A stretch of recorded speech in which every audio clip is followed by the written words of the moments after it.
A man who remembers Allah Ta'ala in seclusion and thus his eyes become flooded with tears.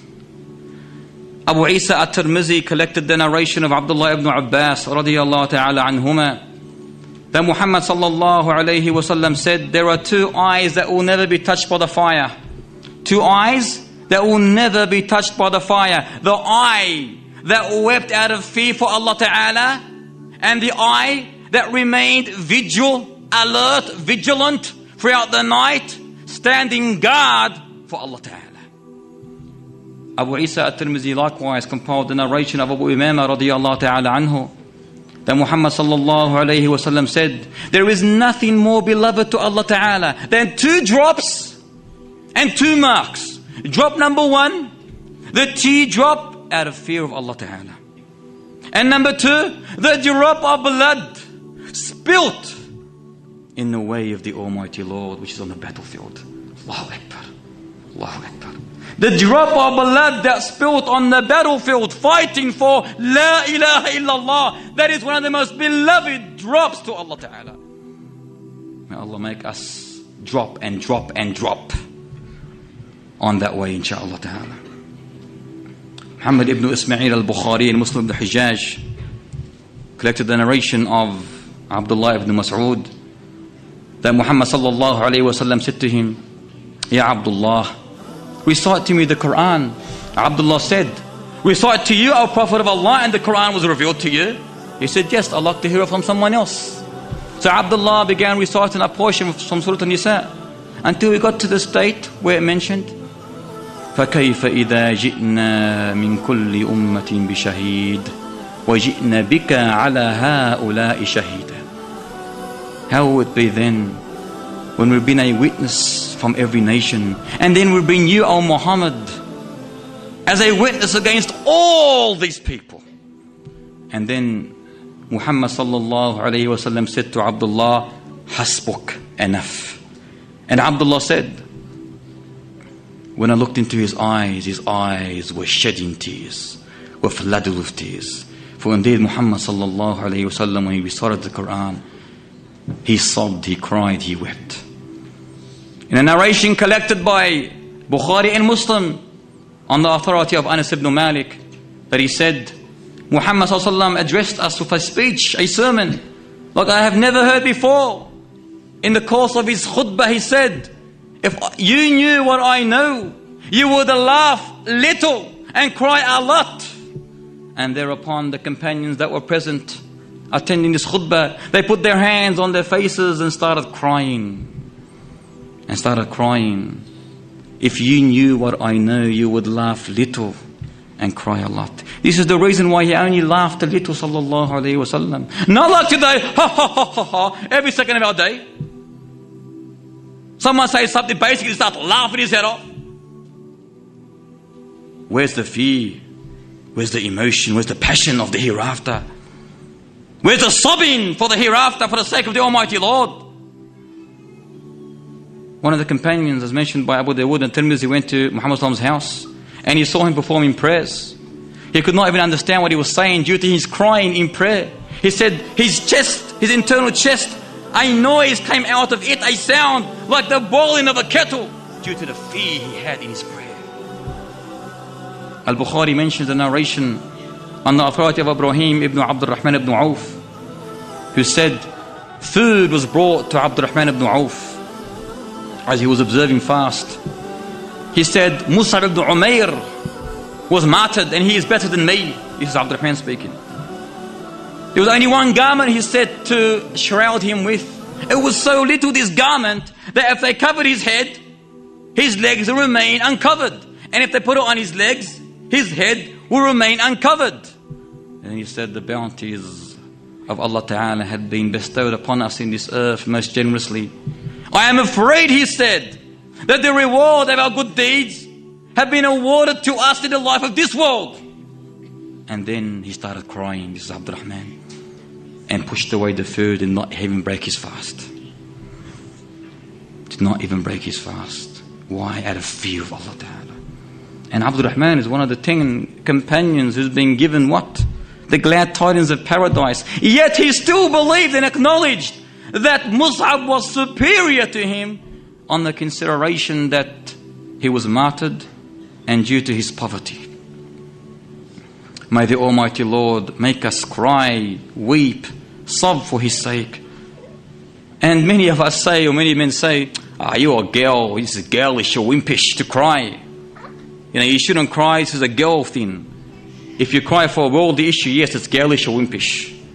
But no, the Muslim, that the most strongest, most courageous, most bravest warrior of all, Muhammad ibn Abdullah sallallahu alayhi wasallam, cried for the sake of the Almighty Lord. May Allah Ta'ala make us amongst those who cry for Allah's sake in seclusion and honor us with His shade on the day whether we know shade except His shade. Allahumma ameen. Allahumma ameen. And the last one, a man who gives charity so secretly that his left hand does not know what his right hand has given. The idea behind the left hand not knowing what the right hand has given is to point out the importance of secrecy in giving. And indeed, us Muslims give only for the sake of the Almighty Lord and not for the sake of people. In a narration collected by Ahmad al-Bayhaqi and al-Tabari on the authority of Mahmud ibn Lubayd, that Muhammad sallallahu alayhi wa sallam said,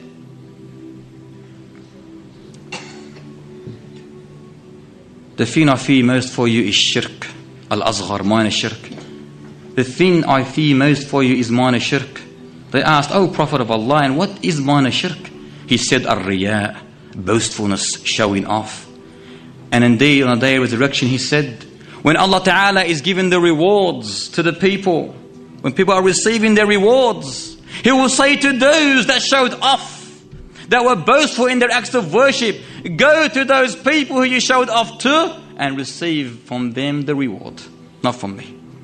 You showed off to this person, then go to him and receive the reward from him. You prayed for me, you get the reward of me, Allah Ta'ala. You prayed for this person, then go and seek the reward from this person. It's as easy as that. The evil of Riyā, the evil tribulation, is that it annihilates, it destroys, it obliterates and eradicates all the good deeds, the reward in an action. In an narration collected by At-Tabari, that Muhammad sallallahu alayhi wa sallam said to us that Riyā, showing off, minor shirk, is so inconspicuous that it is more hidden than the creeping of a black ant on a black rock on a black night. So the companions asked, Ya Rasulullah, if it is so hidden, how are we going to prevent ourselves from it? He said to them, say, Allahumma inna na'udu bika an nushrika bika shay'an na'lamahu wa nastaghfiruka lima la na'lamahu. Oh Allah, we seek refuge in you from knowingly committing shirk, and we seek forgiveness from that which we do not know about. So praying, fasting, giving charity, and every other act of worship, dear creatures, should be solely for the Almighty Lord, not the ears and the eyes of man. Try to conceal, to hide your identity when doing optional duties in Islam. Try to save the person who you are giving charity to from embarrassment and humiliation. There's a righteous successor that said, I used to give constant charity to the students of knowledge who were known to be poor. But in order to save embarrassment and humiliation, I would wait until they entered the mosque. And when they entered the mosque and no one is looking, I would place the money in their slippers. And he did this until he died. And the only time they knew that it was this person is when he died and the charity was stopped. This is the way we should be with all our deeds, dear brothers and sisters. We ask the Almighty Lord to make us amongst those seven, all of the seven, to shade us on the day of resurrection with His shade, the day that there will be no shade except His shade.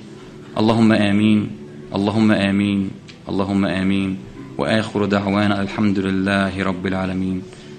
You are allowed now to ask any questions, so feel free to ask regarding the topic or anything else in Islam. Fatafaddalu. Without any shadow of a doubt, secrecy is extremely are important and much better for your action to be accepted by the Almighty Lord, or for it to be, you can say, fully rewarded, ultimate reward. Because the more you show it to people, the more you expose it or proclaim it, you can say, the more you are going to fear shirk, my shirk. Because how many times have people given charity, and thus this person has allowed this person's charity to be announced and his name, whether it is on the radio station, whether it is to be seen by other people, an en masse of people, or to be heard before an en masse of people. And thus the intention of his has been played with, and it diverted to something else when people started calling him, Tabarakallah, you are a charitable person. No, brothers and sisters, that on the day of resurrection, the first people that will be dragged on their faces into hellfire is a person, one who was a charitable person, who gave charity in the life of this world. He will be confronted before Allah Ta'ala and asked, why did you give charity? He will say, for you, O Allah. He will say, you have lied. You have said it to be called, you are a generous person. You are a charitable person, and thus you were called that. Thus he is dragged into hellfire. Another man who was a mujahid, he will be confronted by the Almighty Lord. After he died on the battlefield, he'll be asked, why, our servant, did you fight on the battlefield? He will say, Ya Allah, for your sake. He will say, you have lied, you have died. You have fought to be called a mujahid, a warrior, and thus you were called. And he will be dragged on his face and into hellfire, thrown. A person who recited the Quran, Allah Ta'ala will confront this person and say, why did you recite the Quran? For what reason? Say, for you, Allah Ta'ala. Will say, you have lied. You have recited it to be called Tabarakallah. Your recitation is beautiful. And thus it was called, and you were called, and he'll be dragged on his face into hellfire. Likewise, the learned man, why did you learn Islam? For what reason? For you, Ya Allah Ta'ala, so I can propagate Islam. You have lied. He will say to him, you learned Islam for one reason, to be called a learned man, a knowledgeable man, a man of faith, a mufti, in other words. And thus you were called that, and you will be dragged on your face and thrown into hellfire. This is why it's important to conceal your identity, to protect, to save your act of worship. The more it is concealed, the more reward, inshaAllah ta'ala, you will have.